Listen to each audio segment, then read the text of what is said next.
एक बहुत विशाल और शांत घाटी थी। सुनहरी रेत फैली हुई थी और सब कुछ बिल्कुल शांत लग रहा था। लेकिन इस शांति के नीचे एक छोटी सी दुनिया बसी हुई थी। ये थी चींटियों की घाटी।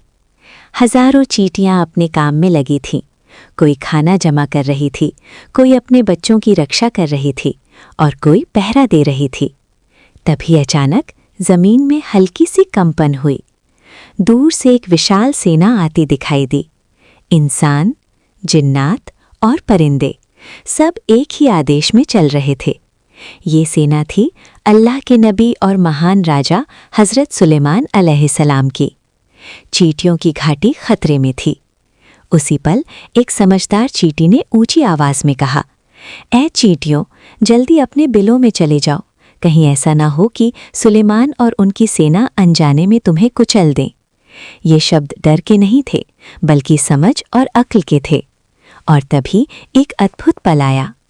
हज़रत सुलेमान अलैहिस्सलाम, जो जानवरों की भाषा समझते थे, उस छोटी सी चींटी की बात सुन ली। एक महान राजा मुस्कुरा उठे।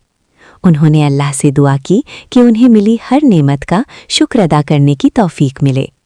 सेना रुक गई, चींटियों की घाटी सुरक्षित रही और हमें एक बड़ा सबक मिला कि सच्ची महानता ताकत में नहीं, बल्कि रहम, शुक्र और विनम्रता में होती है। क्योंकि अल्लाह की मखलूक में कोई भी छोटा नहीं होता।